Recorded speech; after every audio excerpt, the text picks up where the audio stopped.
Hello dear student, कैसे हैं आप लोग। आशा करते हैं एकदम मस्त होंगे, स्वस्थ होंगे और अपनी पढ़ाई को एकदम शानदार लेवल से कर रहे होंगे। तो आज के इस वीडियो में हम समाज विज्ञान के 30 मोस्ट वांटेड एमसीक्यू क्वेश्चन ला चुका हूं। यदि आपने अभी तक सामाजिक विज्ञान में कुछ भी नहीं पढ़ा है या आपने थोड़ा बहुत भी पढ़ा है और चाहते हैं कि मैं अभी से 95 प्लस स्कोर करूं, तो आपके लिए वीडियो बहुत ज्यादा हेल्पफुल होने वाला है। क्योंकि मैं इस वीडियो में आपको 30 most wanted repeated MCQ question लाया है, जो 2024 में, 2023 में और मॉडल पेपर में भी आया है। तो चलिए वीडियो को स्टार्ट करते हैं। और वीडियो को स्टार्ट करने से पहले यदि आप हमारे चैनल पहली बार आए तो चैनल को सब्सक्राइब कीजिएगा, वीडियो को लाइक और प्यारा सा कमेंट जरूर कीजिएगा। मैं इस चैनल पर सभी सब्जेक्ट का most wanted question already upload कर रहा हूं, तो आपको इस चैनल को सब्सक्राइब जरूर कर लेना है ताकि आप हर सब्जेक्ट में 90 प्लस स्कोर कर सके बिना किसी दिक्कत के। ठीक है, तो चलिए वीडियो को स्टार्ट करते हैं। और सबसे पहला प्रश्न आपके स्क्रीन बोर्ड पर ये रहा। हम इसमें क्या करेंगे, 30 मोस्ट इंपोर्टेंट वोकैबुलरी प्रश्न करेंगे, जिसका पहला प्रश्न है कि राष्ट्रवाद का उदय सर्वप्रथम किस देश से हुआ था। वेरी वेरी मोस्ट इंपोर्टेंट, इस पर कर लीजिए। और 2025 का आउट क्वेश्चन है और आपका मॉडल पेपर 2025 का सवाल है कि राष्ट्रवाद का उदय सर्वप्रथम किस देश से हुआ था। जर्मनी से, फ्रांस से, इटली से या ब्रिटेन से। ठीक है, तो आपको पता होना चाहिए कि राष्ट्रवाद का उदय सर्वप्रथम किस देश से हुआ, तो फ्रांस से हुआ था। ऑप्शन नंबर बी क्या आ जाएगा, बिल्कुल करेक्ट आंसर हो जाएगा, फ्रांस से हुआ था। ठीक है, अगले प्रश्न में बढ़ते हैं। अगला प्रश्न है ड्यूक ड्यूक मैटरनिक ने सामाजिक व्यवस्था का सबसे खतरनाक दुश्मन किसको माना था। वेरी वेरी मोस्ट इंपोर्टेंट प्रश्न है कि ड्यूक जो मैटरनिक था वो सामाजिक व्यवस्था के सबसे खतरनाक दुश्मन किसको माना था। रूसो को, विक्टर एमेन्यूल को, काल्विन को या जूसेफ मैथ्सनी को। ठीक है, तो किसको माना था, तो इसका right answer option number D, Joseph मैथ्सनी को। जूसेफ मैथ्सनी को क्या माना था, सबसे खतरनाक दुश्मन माना था ड्यूक मैटरनिक ने। ठीक है, ऑप्शन नंबर डी।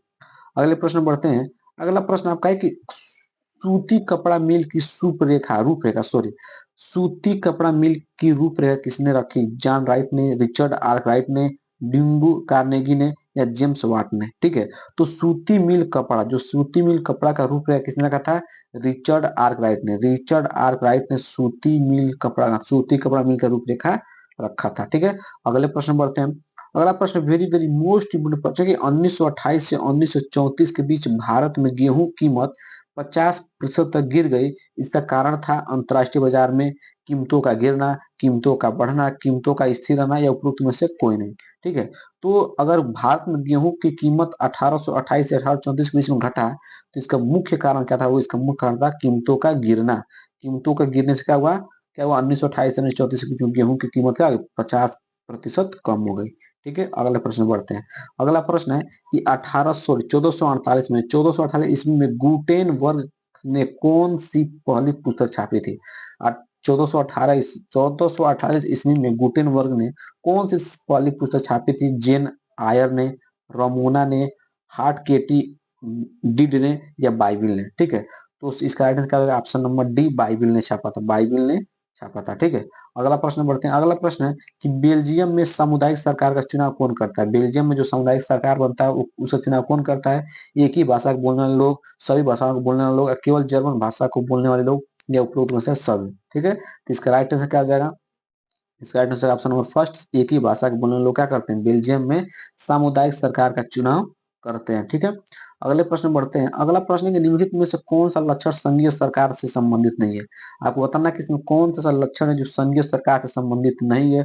कठोर एवं लिखित संविधान, शक्तियों का केंद्रीकरण, संघ राज्यों के मध्य शक्तियों का विभाजन या सर्वोच्च न्यायालय। ठीक है, तो बताना कि इसमें कौन सा लक्षण संघीय सरकार से संबंधित नहीं है। तो आपका right answer option number D, सर्वोच्च न्यायालय क्या है, आपका संघीय सरकार से संबंधित नहीं है। ऑप्शन नंबर डी बिल्कुल करेक्ट आंसर हो जाएगा। अगले प्रश्न बढ़ते हैं। अगला प्रश्न निम्नलिखित में से कौन से लैंगिक असमानता को बढ़ावा देने का कारण नहीं है। लैंगिक असमानता को बढ़ावा देने का कारण नहीं है श्रम का लैंगिक विभाजन, जैविक बनावट, समाज के पितृ प्रधान होना या महिलाओं के साक्षरता दर की कमी। ठीक है, साक्षरता दर की कमी, यहाँ पर कमी हो जाएगा। ठीक है, तो इसका राइट आंसर क्या होगा, ऑप्शन नंबर बी, जैविक बनावट। जैविक बनावट क्या होता है, लैंगिक असमानता को बढ़ावा देने का कारण नहीं है जैविक बनावट। ठीक है, अगले प्रश्न बढ़ते हैं। अगला प्रश्न आपका क्या है कि सांप्रदायिकता की समस्या प्रारंभ होती है जब। सांप्रदायिकता की समस्या कब प्रारंभ होती है, जब धर्म को एक ही राष्ट्र के आधार पर मान लिया जाए, धर्म को राष्ट्र से अलग कर दिया जाए, या सभी धर्मों को समान रूप से माना जाए, या कुछ ही धर्मों की प्रधानता दी जाए। ठीक है। तो सांप्रदायिकता की समस्या का परिणाम तब होती है बाबू, जब एक कुछ ही धर्म की प्रधानता, मतलब कुछ ही धर्मों की प्रधानता दी जाए, तो ऑप्शन नंबर डी बिल्कुल करेक्ट आंसर हो जाएगा। अगले प्रश्न बढ़ते हैं। अगला प्रश्न है, निम्नलिखित में से कौन सा संघ सूची का विषय नहीं है? आपको बताना कि इसमें कौन ऐसा है जो संघ सूची का विषय नहीं है। प्रतिरक्षा, मुद्रा, शिक्षा या विदेशी मामले, ठीक ना। विषय नहीं है बोला, ठीक है। तो इसका राइट आंसर क्या होगा? ऑप्शन नंबर सी, शिक्षा क्या है? संघ सूची का विषय नहीं है। ऑप्शन नंबर सी बिल्कुल करेक्ट आंसर हो जाएगा। अगले प्रश्न बढ़ते हैं। अगला प्रश्न क्या है कि निम्नलिखित में से पंजाब में भूमि संकुचन का मुख्य कारण क्या है? ठीक ना। पंजाब में भूमि संकुचन का मुख्य कारण क्या था बाबू? गहन खेती, अधिक सिंचाई, वनोन्मूलन या अति पशुचारण, ठीक है। तो इसका राइट आंसर क्या हो जाएगा? इसका राइट आंसर होगा अधिक सिंचाई। क्या था पंजाब में भूमि संकुचन का मुख्य कारण? क्या था? अधिक सिंचाई। ऑप्शन नंबर बी बिल्कुल करेक्ट आंसर हो जाएगा, अधिक सिंचाई। अगले प्रश्न बढ़ते हैं। अगला प्रश्न आपका है कि सार्वजनिक एवं निजी क्षेत्र को किस आधार पर वर्गीकृत किया जाता है? वेरी वेरी मोस्ट इम्पोर्टेंट प्रश्न है कि सार्वजनिक एवं निजी क्षेत्र को किस आधार पर वर्गीकृत किया जाता है? रोजगार पर, आर्थिक क्रिया पर, उद्यम का स्वामित्व या श्रमिकों की संख्या पर, ठीक है। तो इसका राइट आंसर क्या होगा कि सार्वजनिक एवं निजी क्षेत्र, जो सार्वजनिक और निजी क्षेत्र है, इनका वर्गीकरण किस आधार पर किया जाता है? उद्यम का स्वामित्व पर। किस पर? उद्यम का स्वामित्व। ऑप्शन नंबर सी बिल्कुल करेक्ट आंसर हो जाएगा। अगले प्रश्न बढ़ते हैं। अगला प्रश्न क्या है आपका? अगला प्रश्न, भूक्षरण से क्या तात्पर्य? भूक्षरण से क्या तात्पर्य है? कि भूमि का अनुपजाऊ होना, भूमि का दलदली होना, भूमि का उप उपजाऊ होना या भूमि का योजनाबद्ध उपयोग, ठीक है। तो भूक्षरण से क्या तात्पर्य बाबू? तो भूक्षरण से क्या तात्पर्य होता है? भूक्षरण से होता है भूमि का अनुपजाऊ होना। ऑप्शन नंबर फर्स्ट क्या है? राइट आंसर है अनुपजाऊ होना, ठीक है। अगले प्रश्न बढ़ते हैं। अगला प्रश्न आपका है, इनमें से कौन सा संरक्षण का तरीका समुदाय की सीधी भागीदारी नहीं करता है? इनमें से कौन सा संरक्षण का तरीका जो समुदाय की सीधी भागीदारी नहीं करता है? संयुक्त एवं वन प्रबंधक, बीज बचाव आंदोलन, चिपको आंदोलन या वन्य जीव पशु पशु विहार का परिसीमन, ठीक है। तो इसका राइट आंसर क्या हो जाएगा? ऑप्शन नंबर डी, वन्य जीव पशु विहार का परिसीमन। ऑप्शन नंबर डी बिल्कुल करेक्ट आंसर हो जाएगा। अगले प्रश्न बढ़ते हैं। अगला प्रश्न आपका है कि निम्नलिखित में से कौन सा व्यापार और उद्योग का लक्षण नहीं है? व्यापार और उद्योग का लक्षण नहीं बताना मतलब नहीं है। सरकार विदेश व्यापार को नियमित करने के लिए व्यापार और उद्योग का प्रयोग कर सकती है। सरकार यह निर्णय ले सकती है कि देश में किस प्रकार की वस्तुएं कितनी मात्रा में आयातित होनी चाहिए।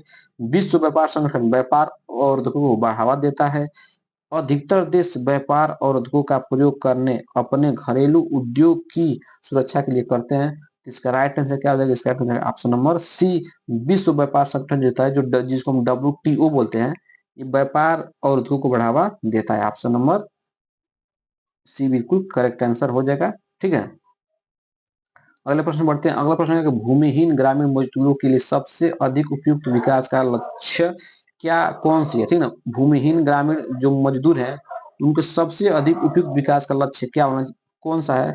उपज का ज्यादा समर्थन मूल्य देना, उनके बच्चों को विदेश में बसाया जाना, अधिक मजदूरी देना, उपरोक्त में से कोई नहीं, ठीक है।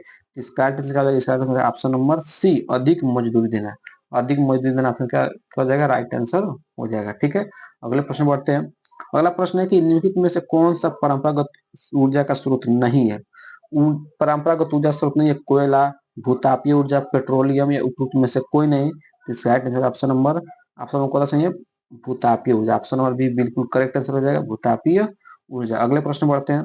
अगला प्रश्न है कि वैश्वीकरण का बहुराष्ट्रीय कंपनियों के निवेश पर क्या प्रभाव पड़ा? वेरी वेरी मोस्ट इंपोर्टेंट प्रश्न है कि वैश्वीकरण का बहुराष्ट्रीय कंपनियों के निवेश पर क्या प्रभाव पड़ा? बहुराष्ट्रीय कंपनियों के निवेश में वृद्धि हुई। बहुराष्ट्रीय कंपनियों द्वारा भारत के विदेश व्यापार के अधिकांश भाग पर नियंत्रण हुआ, ठीक है। बहुराष्ट्रीय कंपनियों के आगमन से लोगों की आर्थिक स्थिति सुदृढ़ हुई या उपरोक्त में सभी। तो इसका राइट आंसर क्या है वो कि वैश्वीकरण का बहुराष्ट्रीय कंपनियों के निवेश पर क्या प्रभाव पड़ा? तो बहुराष्ट्रीय कंपनियों के निवेश में वृद्धि हुई। ऑप्शन नंबर ए बिल्कुल करेक्ट आंसर हो जाएगा। अगले प्रश्न बढ़ते हैं। अगला प्रश्न, निम्नलिखित नेताओं में से किसने एक गुप्त संगठन यंग इटली बनाया? Very very most important. पहला ऑप्शन है विक्टर इमानुएल, द्वितीय जूसेप्पे मैत्सनी, काउंटर कावूर या जूसेप्पे गैरिबाल्डी ने, ठीक है।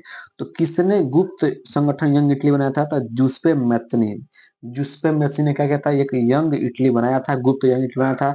ऑप्शन नंबर बी बिल्कुल करेक्ट आंसर हो जाएगा। अगले प्रश्न बढ़ते हैं। अगला प्रश्न है, सार्वजनिक और निजी क्षेत्रों का वर्गीकरण निम्नलिखित में से किस आधार पर किया जाता है?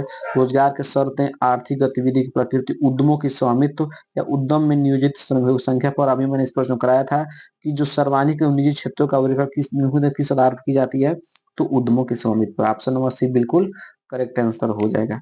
अगले प्रश्न बढ़ते हैं। अगला प्रश्न है कि निम्नलिखित में से किस वर्ष बांग्लादेश बांग्लादेश ग्रामीण बैंक की स्थापना की गई थी? निम्नलिखित में से किस वर्ष में बांग्लादेश ग्रामीण बैंक की स्थापना की गई थी? 1960 में, 1980 में, 1970 में या 1950 में? ठीक है, तो इसका राइट आंसर आ जाएगा ऑप्शन नंबर सी, 1970 में किया गया था। ठीक है, अगले प्रश्न बढ़ते हैं।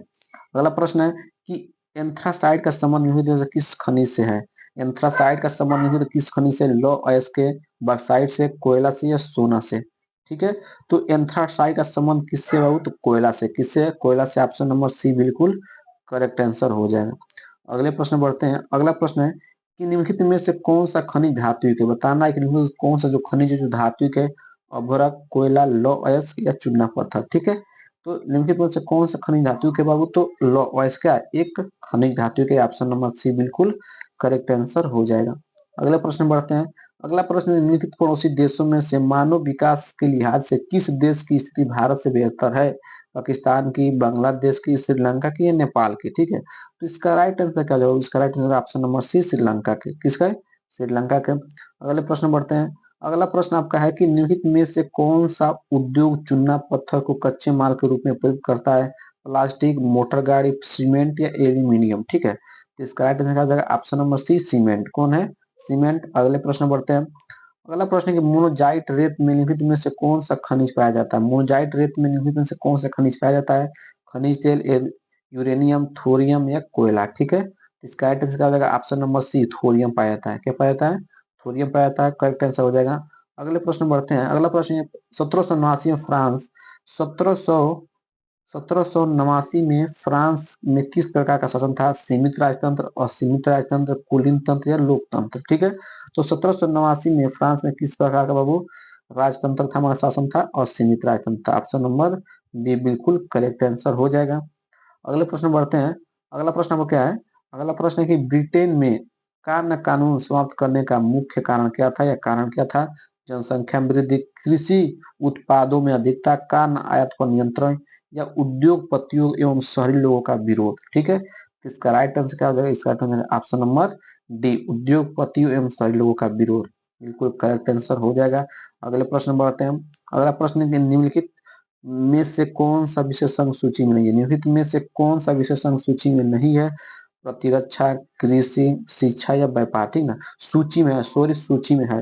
बताइए इसमें से कौन सा विशेषण सूची में है? तो इसका right answer option number first, प्रतिरक्षा क्या है? संघ सूची विषय में है। ठीक है, प्रतिरक्षा। Right answer option number first हो जाएगा। अगले प्रश्न में बढ़ते हैं। अगला प्रश्न आपका है।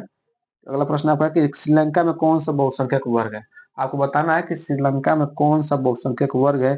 तमिल है, ईसाई है, सिन्हली है या मुस्लिम है? ठीक है, तो जो श्रीलंका है उसमें कौन सा बहुसंख्यक वर्ग है? Option number C, Sinhali. क्या है? सिन्हली। बिल्कुल करेक्ट आंसर हो जाएगा। ठीक है, तो इस समय टोटल आपको 30 एमसीक्यू क्वेश्चन कराया है, बहुत जल्दी कराया है ताकि आपका टाइम वेस्ट ना हो बाबू। वीडियो अच्छा लगा तो वीडियो को लाइक कीजिएगा, चैनल को सब्सक्राइब और प्यारा सा कमेंट जरूर कीजिए।